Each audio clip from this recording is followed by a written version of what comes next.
आप लोगों ने कोई बात सुनी है। कुछ लोगों ने वो बात सुनी,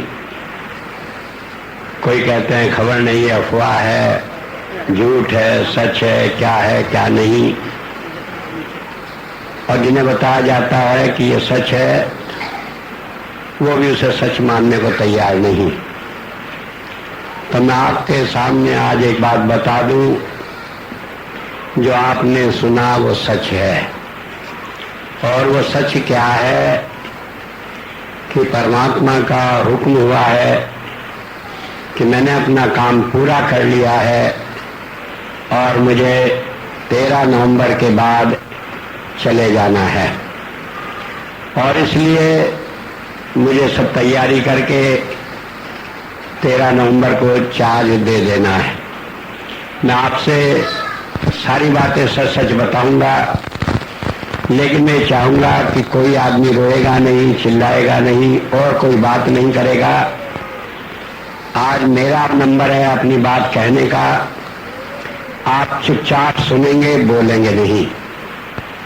और जब मैं अपनी बात समाप्त कर लूं, अगर आपको अच्छा लगे मेरी बात मान लेना, न अच्छा लगे तो न मानना, लेकिन उस बात में कोई बदली होने वाली बात नहीं है। बात यह है कि अभी 16, 17, 18 सितंबर को संत कृपाल नगर में भंडारा हुआ और 20 तारीख तक संगत वापस गई। 21 तारीख को दोपहर को थोड़े बहुत आदमी, 40-50 आदमी रह गए थे, वो भी चलने को तैयार हुए। उसके बाद मैं भोजन करके लेट गया और करीब 1:45 बजे मैं आराम करके जब उठा तो मैं जगा हुआ था, आंख बंद की तो मुझे अंतर में यह आभास हुआ कि तुम्हारा काम अब पूरा हो गया है, तुम्हें जाना है। मैं सुना, कहने लगे तुम तैयार हो? तो मैंने कहा कि हाँ मैं तैयार हूं। कहने लगे ठीक है। बस इतनी बात हुई। मैं उठा और मैं उठकर बाहर आया। मैंने दया से कहा कि अब हुक्म हो गया, अब जाना है। कहने लगी क्यों, क्या बात हुई? मैंने बात बताई। मैंने कहा तुम सब जगह खबर कर दो, कोई आदमी यह ना कहे कि हमें पता नहीं लगा। तो इसने जर्मनी टेलीफोन मिलाया। 2 बजे इसने वहां खबर की, वहां के इंचार्ज को, कि ऐसा हुआ है। 2:30 बजे वहां पहले उसने कहा कि क्या ये बात ठीक है? कहने लगे हाँ ठीक है। उन्होंने मेरे से फिर मिलाया, बात करी। मैंने कहा हाँ ठीक है। कहने लगे सबको खबर कर दें? मैंने कहा हाँ सबको खबर कर दो।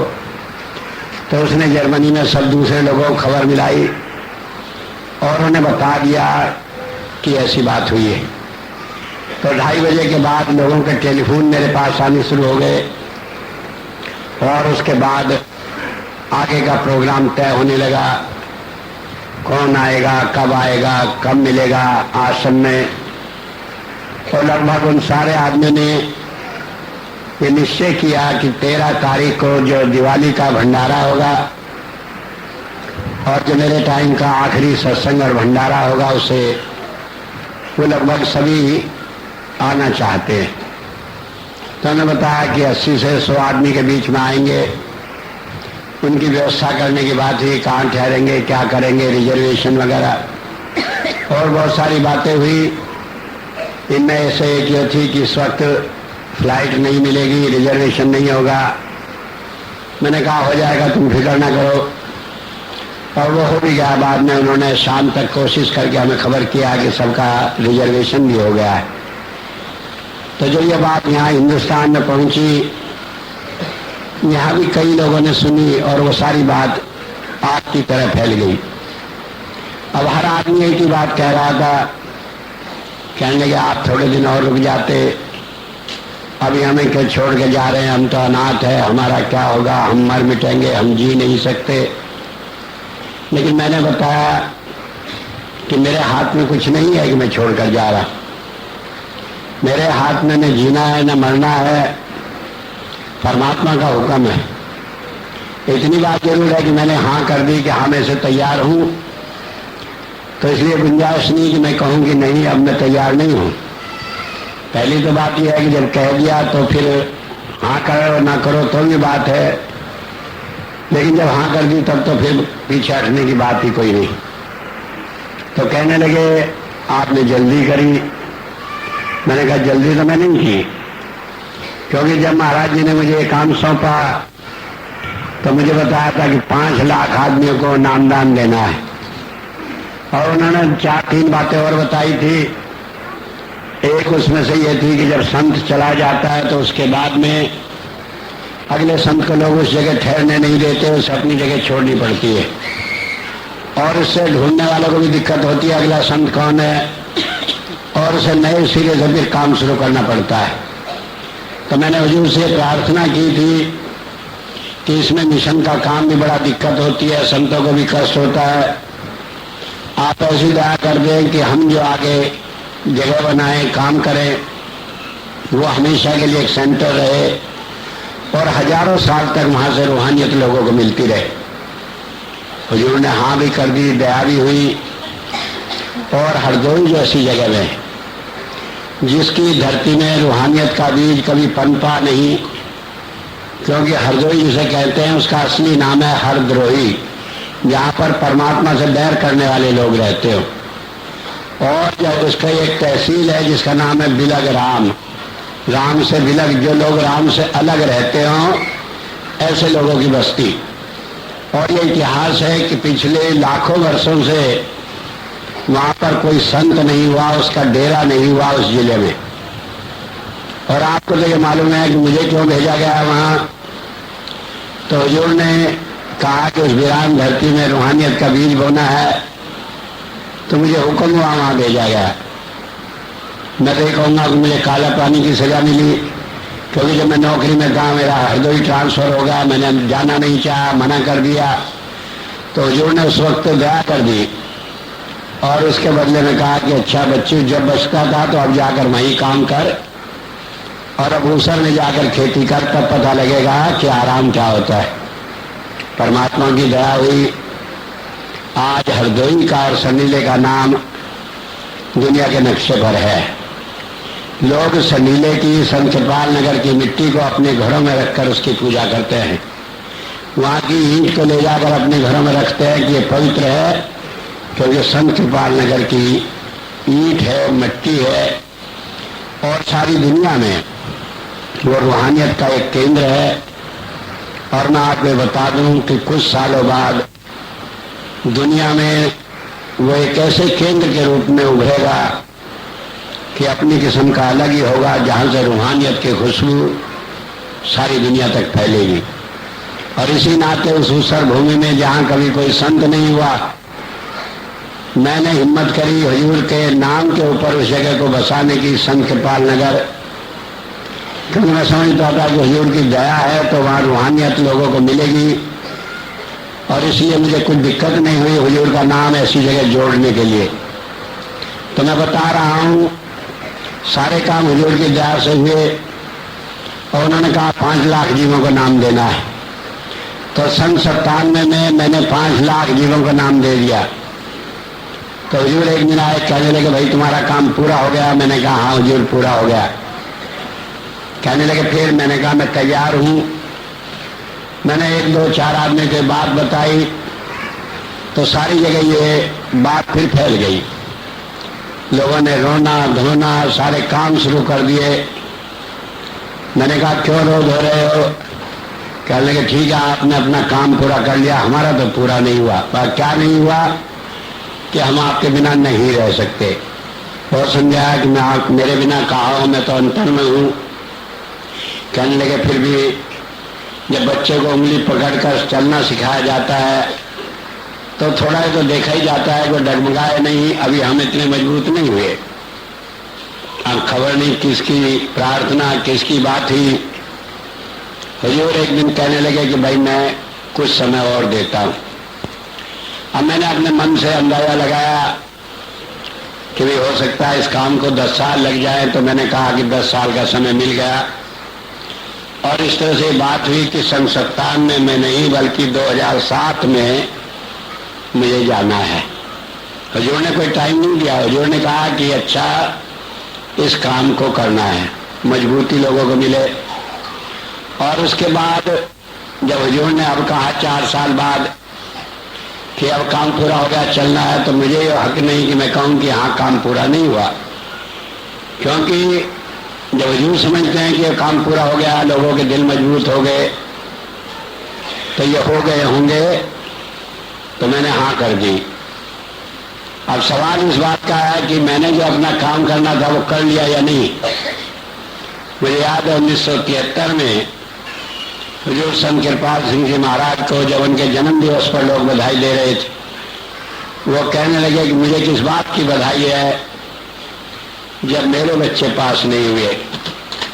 लेकिन मैं आज वो दुखी नहीं हूं, क्योंकि 5 लाख वो और उसके बाद 1 लाख आदमी ने और नाम ले लिया, और वो 6,000 के 6 लाख में समझता हूं उनमें से एक भी फेल नहीं होगा, सारे पास होंगे। क्यों कि मैंने इस बात को 1993 में ही कह दिया था कि जो मेरे साथ जुड़े हैं उन्हें हर एक को मोक्ष मिलेगा, दूसरा जन्म लेना नहीं पड़ेगा। और क्यों कह दिया था कि मैंने हुजूर से कहा था जब काम संभाला कि मैं काम तो कर लूंगा, लेकिन जो जी मेरे साथ जुड़े होंगे उन्हें मोक्ष मिलेगा, दूसरा जन्म लेना नहीं पड़ेगा। इसी दावे से कि मेरे गुरु ने मेरी बात मान रखी है, मैंने कहा था। और आज भी मैं ये दावे से कह सकता हूं कि जितने आदमी नाम दिया मैंने जो जुड़े हैं मेरे साथ, चाहे उन्हें आखिरी दिन ही नाम चुना गुरु जी से मुझे जाना हो, उसे भी इसी जन्म में मोक्ष मिलेगा, दूसरा जन्म लेना नहीं पड़ेगा। तो इसलिए मैं समझता हूं मैं उन भाग्यशालियों में हूं। दुनिया के इतिहास में ऐसा कोई संत नहीं हुआ जिसके सारे जीवों को मोक्ष मिल गई हो। मैं उन भाग्यशालियों में हूं कि जिन्होंने, जिसकी संगत ने उसे इतना प्यार दिया जितना दुनिया में किसी को नहीं दिया। मैं उन भाग्यशालियों में हूं जो मैं ये दावे के साथ कह सकता हूं कि मेरे सारे बच्चे मेरा कहना मानने वाले हैं। तो ऐसे में एक फर्ज आपका बन जाता है कि जब मैं जाऊं तब आप अपने व्यवहार से ये न दिखाएं कि जो मैंने सोचा था कि आप पक्के हो गए, आप अभी कच्चे हैं। रोए नहीं, दुख नहीं माने, परेशान न, दुनिया के बहकाए में इधर उधर न आए। क्योंकि चाहे संत कितना ही कर जाए, हमारे मन में कई बार उल्टी सीधी बात आके ख्याल आ जाता है कि शायद हमारा गुरु पूरा नहीं, और यह अभाव भी कभी कभी लोगों को ले डूबता है, अगला जन्म लेना पड़ जाता है। मैं ये दावे से कहता हूँ किसी को जन्म नहीं लेना पड़ेगा, चाहे वो गलती भी कर ले, लेकिन उस गलती का खमियाजा थोड़ा मुझे भोगना पड़ सकता है, थोड़ा आपको भी। तो जब सारी जिंदगी करके पास होने के लेवल पर आ गए, जरा सी भूल करके फेल ना हो। कई बार मैंने सत्संग में कहा कि चौसर का खेल होता है, खेलते खेलते जब पोर नरक में, वो गोटी नरक में पड़ जाती है तो पिट जाती है, तो फिर 84 का चक्कर काटना पड़ता है। तो एक मौका अगर जरा सी भूल कर गए तो हो सकता है मुझे भी और आपको भी, दोनों को नरक में जाना पड़े। क्योंकि जब शिष्य चला जाएगा नरक में, गुरु को तो जाना ही पड़ेगा, चाहे उसे निकालने के लिए जाओ। गुरु नानक देव जी महाराज को जाना पड़ा, ईसा मसीह को जाना पड़ा, और दिव्यानंद कोई उनसे अलग नहीं है कि उसका शिष्य को अलग नरक हुई तो मैं बैठा हुआ कहीं कहूंगा कि मैं तो मोक्ष में पड़ा हूं, मुझे परवाह नहीं। तो अगर आप चाहते हैं कि मेरा काम आसान हो, अगर आप चाहते हैं कि मैं अपने गुरु की नजरों में 100% नंबरों से पास हूं, तो ये मेहरबानी करें कि इस मौके पर वो सब काम न करें जो मालूम पड़े कि आपका गुरु का प्यार, गुरु का भरोसा नहीं है। मैं आपको विश्वास दिला दूं कि आपको रूहानियत की जो भी सच्चाई है, चाहे आप कहें कि आपका भजन नहीं बनता, आपको अंतर में गुरु नहीं आया, अब के बाद जीते जी जब आप मरेंगे उससे पहले और मेरे बाद में भी आपको ये सारी बातें बहुत प्रकट करके अनुभव होंगी। चाहे अब तक कोई कहता रहा मुझे नहीं अनुभव हुआ, कोई आदमी ऐसा नहीं रहेगा जिसे अनुभव न हो, और सारे आदमी दुनिया को दिखाकर खूब प्रकट करके कि हमने मोक्ष मिल रहा है, गुरु प्रकट है, मौत के समय जाएंगे। और मैं आपको एक बात और विश्वास दिला दूं, विश्वास नहीं मैं वायदा करता हूं कि आपको अब मेरे से मिलने के लिए बाहर से आना पड़ता है, कहा स्वामी जी आराम करने बैठना पड़ता है, लेकिन जब मैं शरीर रूप में नहीं रहूंगा, आप आंख बंद करेंगे, मैं आंख बंद करते ही हाजिर रहूंगा, किसी को निराश नहीं होना पड़ेगा। तो जो लोग ये कहते हैं हमारा क्या बनेगा, मैं आपको ये बता दूं कि आपके ऊपर महाराज जी की दया मेहर रहेगी, और मैंने जो उनकी दया मेहर का टोकरे को इस दुनिया में लुटाया है वो आज से और ज्यादा आगे होगा। कोई आदमी न सोचे कि मैं चला गया तो इसलिए आपको कोई दिक्कत होगी, कोई आदमी न सोचे कि मैं नहीं हूं तो आप किसके पास जाएंगे अपना दुखड़ा रोने। अब तक आप आते थे, अब मैं खुद ही मौजूद रहूंगा आपकी बात सुनकर उसे ठीक करने के लिए। तो ये बात आप मुझसे न कहें न किसी से कहें। अगर 13 के बाद जब मैं नहीं रहूंगा एक भी आदमी ये कहेगा कि हाँ हम अनाथ है, हमें गुरु मदद नहीं कर रहा, दया मेहर नहीं मिल रही है, तब आप इस बात को कहने के अधिकारी होंगे।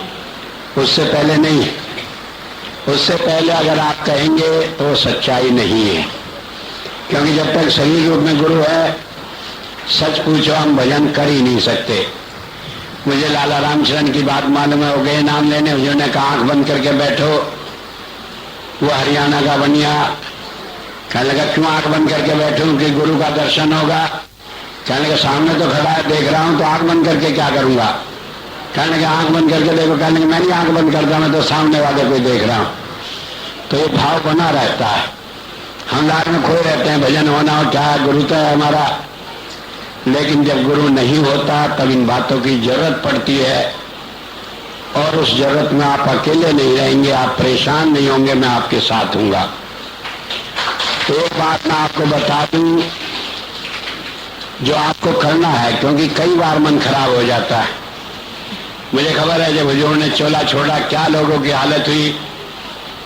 मेरे जैसा आदमी जिसने 17 साल नाम लिए हो गए थे और कोई दिन जिंदगी में ऐसा नहीं गया जिसे हुजूर का दर्शन न हुआ, बात न होती अंतर में। जब मुझे पता लगा हुजूर को फला दिन चले जाना है, 10 दिन पहले मैंने दफ्तर से छुट्टी ली, अपने कमरे में बंद करके पड़ गया। सुशीला जी को कह दिया कि बाहर रहना, मुझे खाने की जरूरत नहीं है, पानी की जरूरत नहीं है, मुझे मत कुछ बात करना। और मेरा इरादा था कि मैं गुरु के बिना एक दिन भी जिंदा नहीं रहूंगा। और मैं उस मकान में रहता था, तो उसमें मेजर जवाहर सिंह रहते थे, उनकी पिस्टल थी, उनकी पत्नी ने जो मेरी धर्म बहन थी आशा ने वो मुझे रखी हुई थी। कहने के भाई साहब मेजर साहब बाहर रहते हैं, ये पिस्टल कभी कोई चोरी वोरी न करना, आप अपने कमरे में रख लो। तो मेरे मन में ये बात भी थी कि अगर गुरु के चले जाने के बाद मौत नहीं आएगी तो इन पिस्टल की 1 या 2 गोली से ज्यादा मुझे जरूरत नहीं होगी इस दुनिया छोड़ने के लिए, मैं छोड़ दूंगा। मेरे पिताजी को पता लगी ये बात, उन्होंने कहा तुम समझदार हो, तुम पागल हो, ऐसे कोई मरता है गुरु के लिए। मैंने कहा मैं पागल ही हूं, मुझे किसी समझदारी की जरूरत नहीं, ये मेरा अपना मामला है, मैं अपनी जिंदगी दे रहा हूं अपने गुरु के लिए, किसी दूसरे की नहीं, और मेरी जिंदगी पर मेरा अधिकार है। लेकिन उसके बाद हुजूर अंतर में आए, कहने लगे तुझे जाना नहीं है, काम करना है। मैंने कहा मुझे कुछ नहीं काम वाम करना। तो कहने लगे तू मेरा कहना नहीं मानता, काम नहीं करेगा। जब कान में शब्द पड़े कि मेरा कहना नहीं मानता, मेरे होश फाख्ता हो गए। मैंने कहा तू जो कहो सो करूंगा। कहने लगे तुम्हें ये काम करना है। मैंने कहा अच्छा। तो मैंने कहा हुजूर बहुत मुश्किल काम है, मैं कैसे कर पाऊंगा। तो उस वक्त मैंने हुजूर से कहा कि ये 4 बात आप मेरी मान लेना। पहली बात यह है कि मैं किसी को नहीं कहने जाऊंगा कि मैं गुरु हूं, मेरे पास आओ नाम लो। कहने लगे मैं कहूंगा जो तुम्हारे पास आए तुम उसे नाम दे देना। दूसरी बात कही कि मेरे पास पैसा नहीं है, मिशन में पैसा बहुत चाहता है, मैं तो जितना महीने में कमाता हूँ वो महीने में ही खर्च हो जाता है। शायद इतने दिनों की नौकरी में 100 रुपया भी मेरे पास नहीं है, लेकिन मैं किसी मांगने नहीं जाऊंगा। कहने लगे तुम्हें सारी जिंदगी किसी से मांगने की जरूरत नहीं पड़ेगी, जितना रुपया तुम्हें जरूरत होगी मिशन के लिए मैं दूंगा। और उसका नतीजा है कि 110 रुपये से हमने संडीले में काम शुरू किया। 110 रुपये मेरे पास थे, 90 रुपये का 2 तक संडीले में कोई जानता नहीं था। लखनऊ वहां से 55 किलोमीटर था। किसे मालूम कि हम भूखे हैं प्यासे, हमें पैसे की जरूरत है। लेकिन उसके बाद वो काम चला और आज हमारे मिशन का सारी प्रॉपर्टी, सारे काम 50 करोड़ रुपए से ऊपर हैं। और मैं आप बता दूं, किसी से मैंने मांगा नहीं। जब मैंने वहां काम शुरू किया संडीले में, लोग कहते थे एक बाबा आया है, वो रोज अब यहाँ मांगा करेगा, चंदा भीख मांगेगा। मैंने सुना, मैंने एक दिन कहा वहां पर कि अगर मेरा कोई आदमी कभी 1 पैसा मांगने आए तो आप उसे गालियां देकर वापस कर देना। मांगते नहीं, हम संत कृपाल सिंह जी महाराज के अनुयायी हैं। हम केवल अपने गुरु से मांगते हैं, दूसरे से नहीं। और इन सालों में जब भी मुझे पता लगा किसी ने जरा भी किसी को कहा सेवा के लिए ज्यादा जोड़ दिया, मैंने कहा नहीं, सेवा जरूरी है, लेकिन सेवा टैक्स की तरह वसूल नहीं की जाएगी। कितना लिया जाएगा?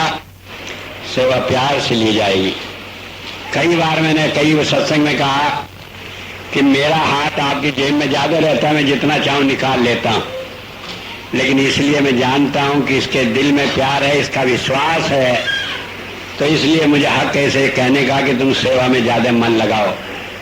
तो बात ये समझ लेने की है कि गुरु की दया मिली और आगे भी मिलती रहेगी। तो इसलिए मैं आपको विश्वास दिला दूं कि आपको किसी किस्म की परेशानी नहीं होगी। ये सारा काम जैसे चल रहा है, इससे आगे अच्छे ढंग से चलता रहेगा।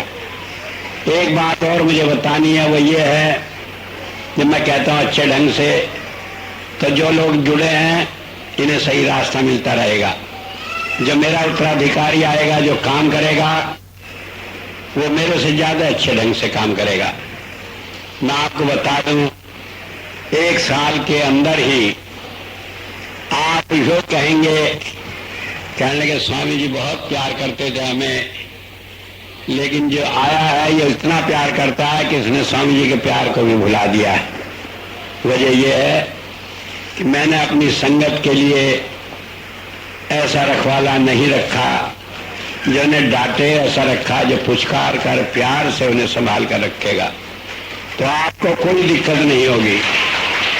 और दूसरी बात ये कहनी है कि बहुत सारे झंझट होते हैं कि कौन उत्तराधिकारी है, क्या होगा। मुझे मालूम था आप भी होंगे कोई, मैं ऐसा नहीं हूं कि मेरे बाद में नहीं होंगे। उस सारी बातों को देखकर मैंने एक कैसेट बनवाई थी जिसमें लिखा था मेरा उत्तराधिकारी कौन होगा। जब मैंने वो बनवाई, मैंने दया से कहा कि जितने लोगों को दे सकते हो दो। कहने की क्यों, इसकी क्या जरूरत है? मैंने कहा एक आंधी आएगी, एक मुसीबत आएगी, उसमें अच्छे अच्छे आदमी घबरा जाएंगे, उस वक्त उन्हें जरूरत होगी जानने की कि सच्चा उत्तराधिकारी कौन है, और उस वक्त ये कैसेट काम आएगी। और मैं जानता हूं कि आज उसकी जरूरत है। हालांकि मैंने उसमें बताया है, और जितनी बात उसमें बताई है उस कसौटी पर सिर्फ वही एक आदमी खरा उतरेगा जिसे मैंने चुना है। उसका न तो मैं नाम बताऊंगा और न आप लाख कोशिश कर लें, किसी दूसरे आदमी में वो सारी बातें पूरी नहीं पाएंगे। लेकिन मैंने इसलिए छिपाया इस बात को कि इस जमाने में जबकि मैं जाऊंगा उससे पहले कुछ लोगों को अपना भी अनुभव हो जाए अंतर में, तो अच्छा है। अगर मैंने कह दिया कि फला आदमी है, तो जिसे नहीं होगा वो भी कहने लगेंगे हाँ अंतर में दिखाई दिया था। अगर जिन्हें पहले दिखाई दे दिया बाद में नाम पता लगा तो कहेंगे कि हाँ ये बात सच्चाई थी, हमें पहले पता लगा। मैं आपको एक बात बता दूं, मुझे पता था या नहीं था कि मैं इस दिन जाऊंगा, लेकिन मेरे पास ऐसे आदमी जिन्होंने कहा था कि इस साल स्वामी जी जाना है और कोई दुनिया की ताकत आपको बचा नहीं सकती, आपको जाना ही पड़ेगा। तो मैं इसलिए कह रहा हूं, अगर 1, 2, 4, 10, 20 भी आदमी ये कहते हैं कि मेरा अपना अनुभव है कि यही आदमी उत्तराधिकारी होना था जो स्वामी जी ने चुना, तो एक बहुत बड़ी बरकत होगी, हम लोगों को बड़ी मजबूती मिलेगी। इसलिए मैंने ये रखा कि मैं अपने आप नाम नहीं खोलूंगा। लेकिन जिस दिन 13 तारीख के बाद 14 तारीख में वो नाम आपको पता लग जाएगा। उत्तराधिकार कैसेट में दिया हुआ है कि जर्मनी में मैंने अपने हाथ से लिखकर उसका नाम रखा हुआ है गवर्नमेंट में, और बिन्नी दीदी को ये ताकत दी हुई है, पावर दी हुई है कि वो वहां से निकाल कर उस कागज को सीलबंद जो है आपके सामने लाकर खोलेगी। उसमें मेरे हैंडराइटिंग से लिखा हुआ है, उसे पढ़ेगी और जो नाम होगा तो आप जानेंगे कौन उत्तराधिकारी है। और इसके अलावा अपने मरने से 2 दिन पहले मैं, जो हमारी एक नोटबुक है, डायरी है जिसमें मीटिंग लिखते हैं, उसमें भी लिख कर जाऊंगा कि फला मेरा उत्तराधिकारी है। उसमें सारे डायरेक्टर्स का दस्तखत होंगे, लेकिन उन्हें नाम उस दिन नहीं बताऊंगा। नाम मेरे बाद में पता लगेगा, उनसे बताकर लिखवा लूंगा कि नाम मैं लिख दूंगा, मेरे बाद में खोलना। इसलिए कि वो पहले से बताने लगे, लोग कहने लगे कि उससे कहा स्वामी जी ने, इसलिए हम भी उसे मानते। तो मैं इसलिए कहा कि वो सच्चाई है। मैंने उत्तराधिकारी के लिए अपने आप किसी को नहीं चुना, मुझे जो हुक्म हुआ वो मैंने लिखा। लेकिन मैं एक बात आपसे चाहूंगा कि अगर मुझसे प्यार है तो जो उत्तराधिकारी नियुक्त किया गया है, आप उससे इतना ही प्यार करोगे जिस तरह मुझसे करते हो। और मैं कहूँगा मेरे से भी ज्यादा करो, मुझे उससे कोई बुराई नहीं लगेगा, क्योंकि जो उस मिशन को आगे बढ़ाने वाला है, आप उसे जितना मुझे प्यार दिया इससे कई गुना ज्यादा दोगे, उसकी बात मानोगे। और मैं आपको ये दावे से कहता हूं कि अगर उससे आपको कोई भी शिकायत होगी, आप आंख बंद करके कहेंगे कि ये कैसा स्वामी जी आपने बना दिया आदमी, तो मैं उसे ठीक भी कर दूंगा। मैं उसे ऐसा नहीं होने दूंगा, चाहे वो संत हो चाहे वो परमात्मा हो। मैं किसी को इजाजत नहीं दूंगा कि मेरी संगत से कोई बुरा बर्ताव करे। तो आप ये मत सोचें कि ये बच्चा है, बूढ़ा है, बड़ा है, किस जात का है, इसका है, उसका है।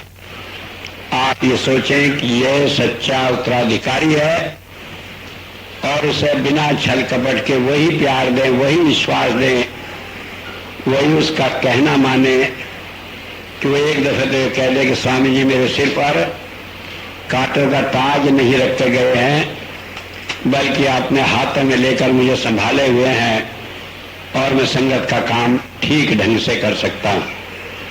तो मैंने आपको बता दी बात, इसमें आपकी भलाई है, मेरी भलाई है कि मेरे जाने के बाद आपको कष्ट नहीं होगा, आपका ध्यान जुड़ा रहेगा, मन खराब नहीं होगा, भाव नहीं आएगा और आप अपनी बाकी जिंदगी बहुत ज्यादा अच्छी तरह काटेंगे। और सवाल यह है कि ये 50 दिन का क्यों टाइम मिला, क्यों इतने दिन पहले ये सारी बातें हुई।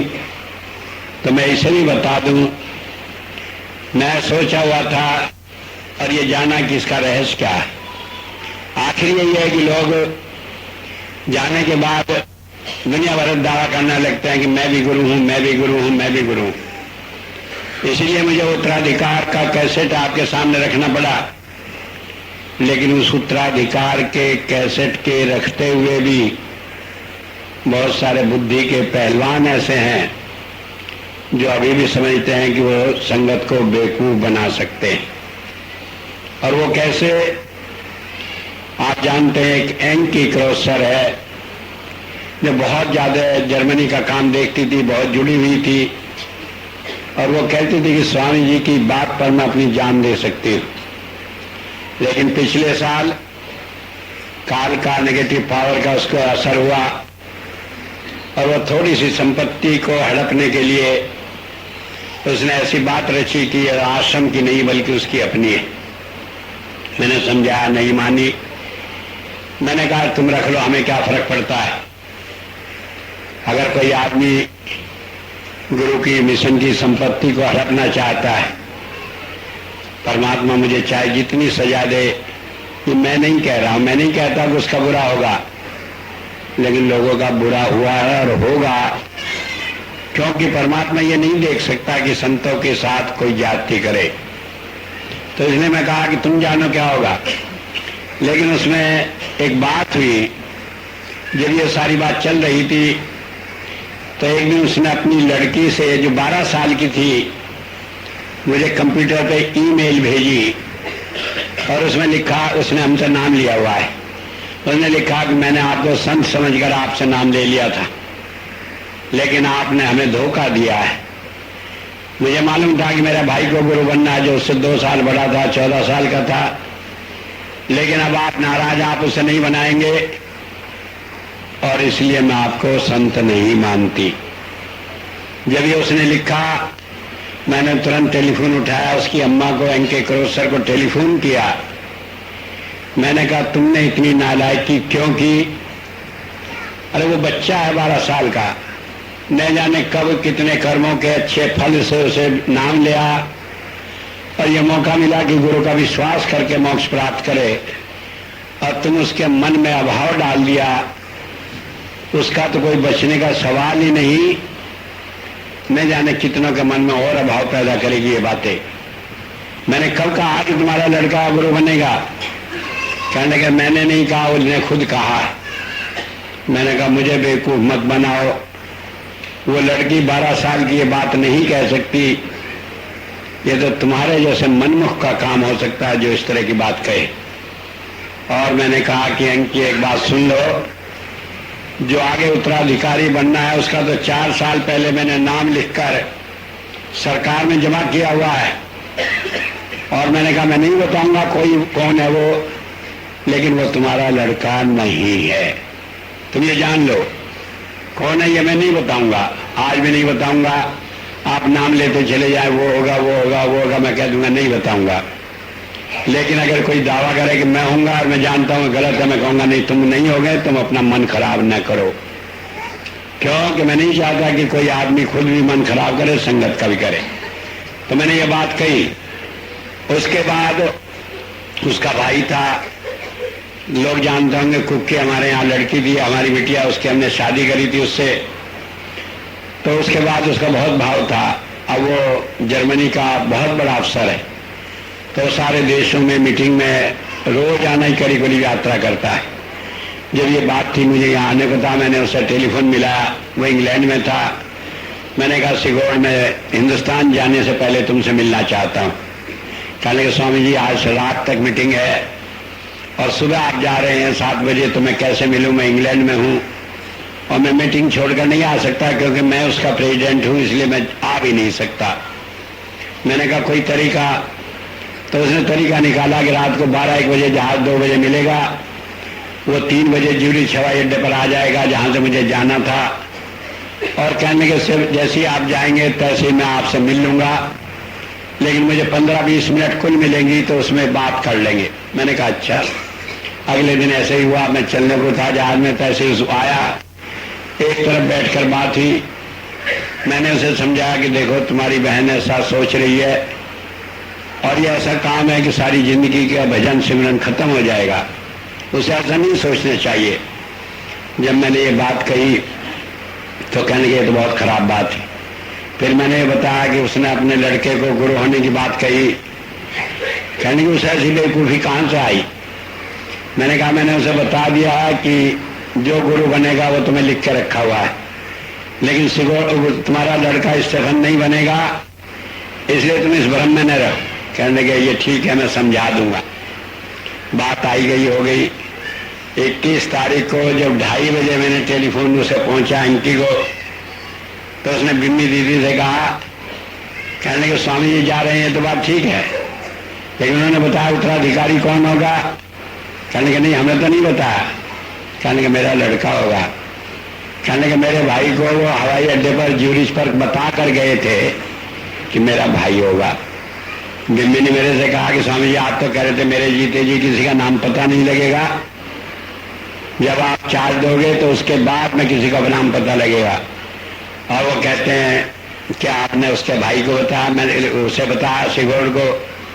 मैंने कहा नहीं मैंने नहीं बताया, मैं उसे कहा था कि वो नहीं होगा, और कोई होगा, वो मुझे नाम खोलना नहीं है। तो उसने टेलीफोन किया उसे सिगौड़ को, क्योंकि हम समझते थे वो भरोसे का आदमी है। तो काल कितना असर करता है। तो उसने टेलीफोन पर यह तो माना, कहने लगे स्वामी जी ने नहीं कहा कि स्टेफन गुरु बनेगा। उसने दूसरा सवाल किया कि स्वामी जी ने कहा था कि वो नहीं बनेगा। कहने लगे ये मुझे याद नहीं। तो सोचिए कितना गलत बोला, झूठ बोला। तो मैं कह रहा हूं ये ऐसा टाइम है कि इसमें अच्छे अच्छे आदमी काल के चक्कर में पड़ जाते हैं। एक और है, पिछले दिन एक भाई थे हरदयाल, बहुत अच्छा काम किए पंजाब में, हमने नाम की पावर दी सब कुछ, उन्हें भी काल का दौरा पड़ा और वो भी इस चक्कर में कि खूब रुपया आता है, अपना लोगों से सेवा लेकर अपने आप खर्च करने लगे और दूसरे कामों में। हमने मना किया, नहीं माने। हमने कहा कि अच्छा तुम्हें वहां नहीं जाना सत्संग को, कि मैं जाऊंगा। मैं जो भी बात कहता हूं लोगों को, वो पूछते ये काम करने में कहूँ ये कर लो ठीक है, वो उन्हें कहता कि ये काम गलत है, ये मत करना, स्वामी जी को क्या खबर, वो तो ऐसे गुरु है, असली चीज मैं जानता हूँ।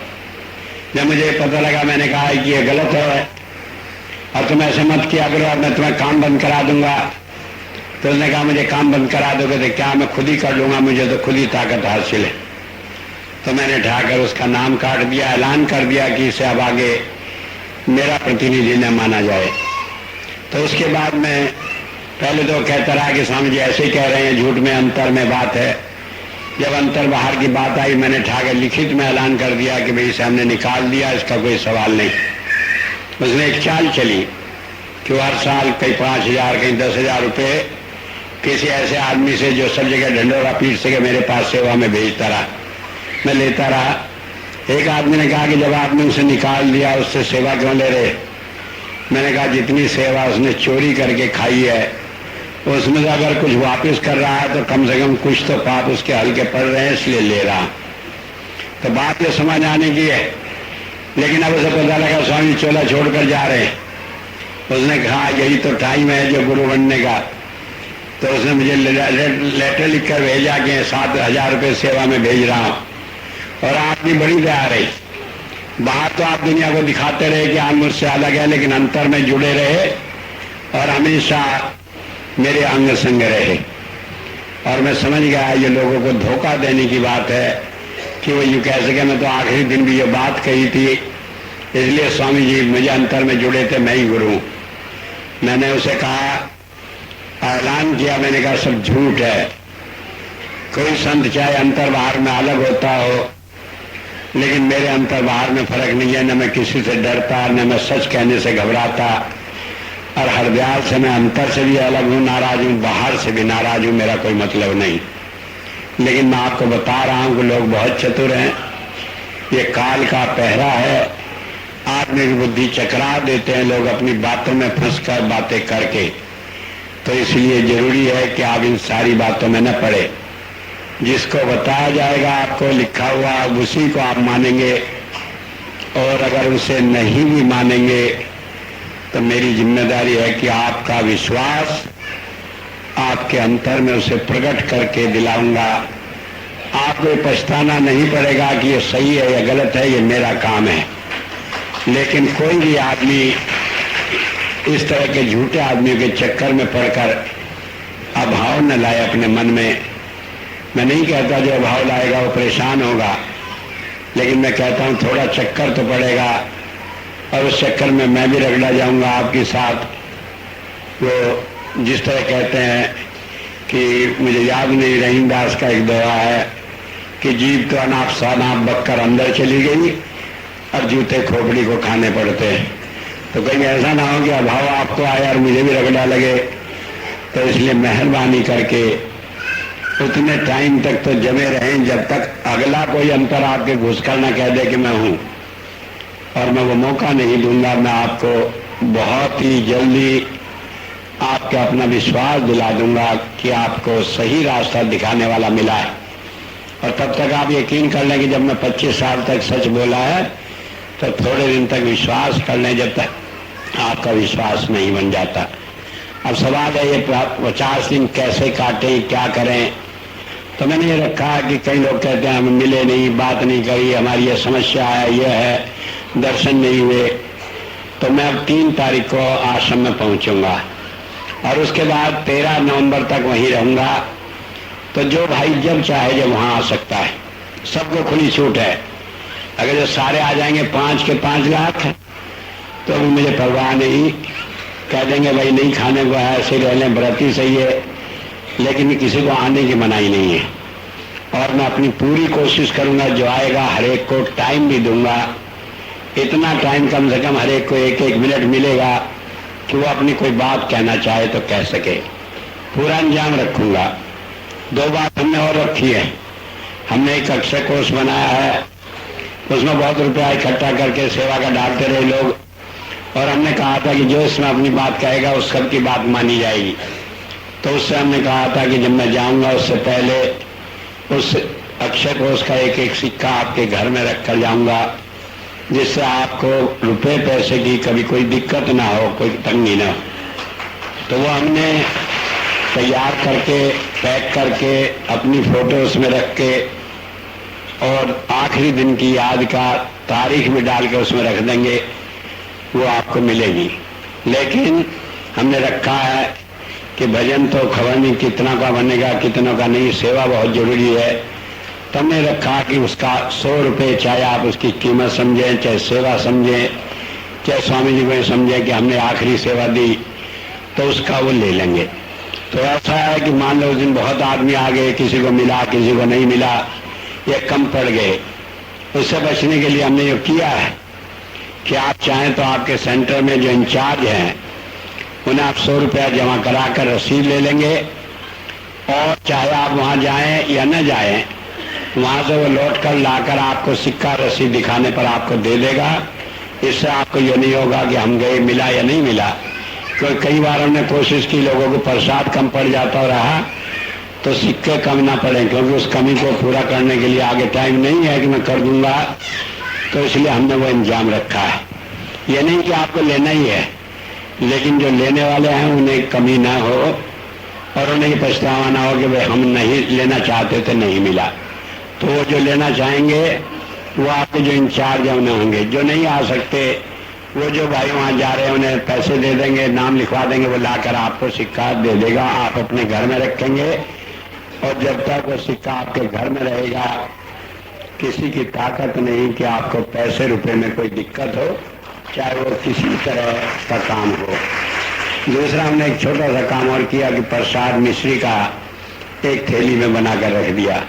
दुख में सुख में किसी और मौके पर आप उसमें जरा सा प्रसाद लेकर उससे वही फायदा उठाएंगे जो गुरु की बात से उठाते हैं, उसके आशीर्वाद से उठाते हैं और दुनिया की सारी दवाइयों से उठाते हैं, क्योंकि वो प्रसाद नाम से चार्ज होगा और सर्व रोग की औषध नाम, सारी मुसीबतों का इलाज नाम है। तो इसलिए आप वो ले सकेंगे, वो वहीं पर मिलेगा, जो पैसे वहां देते रहेंगे लेते रहेंगे। मैंने सोचा तो यह है कि हालांकि उससे आशीर्वाद सब है, लेकिन मैं कोशिश करूंगा कि आप जब पैसे जमा करें मैं अपने हाथ से दे सकूं। अब मुझे मालूम नहीं कितना आदमियों को मैं दे पाऊंगा, लेकिन जैसे 3 तारीख से मैं वहां रहूंगा, 3 तारीख को जो आदमी रहेंगे टाइम रहेगा 1-2 घंटे का, तो उसमें आप पैसे जमा करके और प्रसाद ले लें, अपना लेकर रख लें। फिर दूसरे दिन जो नए आए वो रख लें। अगर आप ये करेंगे करने के 15 रुपये जेब में पड़े हुए गरमाई देंगे तो आखिरी दिन लेंगे तो माफ करना हो सकता है मिलेगा खत्म हो जाए, उसकी मुझे खबर नहीं। तो इसलिए इंतजाम रखा कि रोजाना मैं कोशिश करूंगा कि अपना हाथ से दूं। बाद में हो सकता है कि प्रसाद तो वही हो, आपके मन में ये अरमान रह जाए कि स्वामी जी से छुआ कर नहीं लिया था, तो वो भी होगा। तो ये बातें ध्यान रखेंगे। तीसरी बात हमने रखी है कि हमने ये कहा कि जो आदमी फोटो अपना खिंचवाना चाहेगा उसे इन दिनों में मौका रहेगा कि वो अपनी फोटो वहां मेरे साथ खिंचवा सकेगा। हम देखते थे 1000 फोटो खिंचवाने में 1 दिन लग जाता है, मान लो 40 दिन भी हुए, बहुत करा सारे दिन उसी काम में रहे तो 40,000 फोटो खींचेंगी। लेकिन हमने इंतजाम किया है एक ऑटोमेटिक कैमरा लेकर कि आपको तुरंत बहुत जल्दी फोटो भी मिलेगी। और पहले ये होता था फोटो आपने खिंचवाई, शिवनारायण से ली, कभी मिली कभी खोई गई, उन्हें कहा कि भाई दूसरी खिंचवा लो, नहीं मिली तीसरी खिंचवा लो। कई बार तो 3-3 दफे लोगों ने खिंचवाई, उन्हें मिली नहीं। क्यों नहीं मिली? कि वो दे देता था कि बांट लो, जिसके वो छांट लो। तो कई दफे किसी का रिश्तेदार उठा के ले गया उसकी, कहने लगे अच्छा ये तो मेरी चाची की, ये तो मेरी ताई की, ये तो दादी की फोटो है, और घर में लकड़ी उस तक पहुंची नहीं। तब हमने वो कैमरा ऐसा अरेंजमेंट किया है कि इधर आप फोटो खिंचवाएं तो इधर तक आए, तभी आपको फोटो वहीं मिल जाएगी। तो आपको ये नहीं होगा कि मिलेगी कि नहीं मिलेगी। तो 3 बातों का आपको वहां फायदा मिलेगा। आखिरी बात कहकर मैं अपनी बात समाप्त करूंगा। मेरी ये दिली इच्छा है कि 13 तारीख का जो भंडारा होगा उसमें आप सब आए। हो सकता है और सारी मजबूरियां रही हों 25 साल में, कभी आए जन्मदिन पर कभी नहीं, लेकिन उन सारी मजबूरी को एक तरफ रख दें, क्योंकि यह आखिरी मौका है। तो इसलिए उसमें ज्यादा से ज्यादा लोग कोशिश करें। पहले मैं कहता 100 काम छोड़कर सत्संग में आओ, अब मैं कहता हूँ 1000 काम छोड़कर भी उस भंडारे में कोशिश करें। 13 को रहना जरूरी है, उससे पहले 12 को, 11 को, 10 को, चाहे जब आ सके वो ठीक है। मुझे नहीं मालूम कितने आदमी आएंगे, कितना इंतजाम होगा, क्या हम कर सकेंगे, लेकिन मैं कोशिश करूंगा कि हर आदमी को आराम से रखें, प्रसाद मिले, लंगर मिले, मिल सकें, बात कर सकें। और मैंने ये भी ख्याल किया कि किसी ऐसे आदमी को नहीं कि ये ग्रुप लीडर है, ये रिश्तेदार है, ये वह है, कि वो घंटों बैठे रहे और दूसरे को मौका ना मिले। 1 मिनट से ज्यादा किसी को मौका नहीं मिलेगा, चाहे वो रिश्तेदार है, चाहे कोई है। उसे कहेंगे कि तुम्हारा मौका, जाओ, दूसरे का टाइम न लो, बाकी और सबको भी मौका दो, लेकिन मिलेगा सबको। इसको कोशिश नहीं करनी है कि चलो मुझे तुम दर्शन करा दो। हर एक को मिलेंगे, लाइन में मिलेंगे, बिना भेदभाव के मिलेंगे।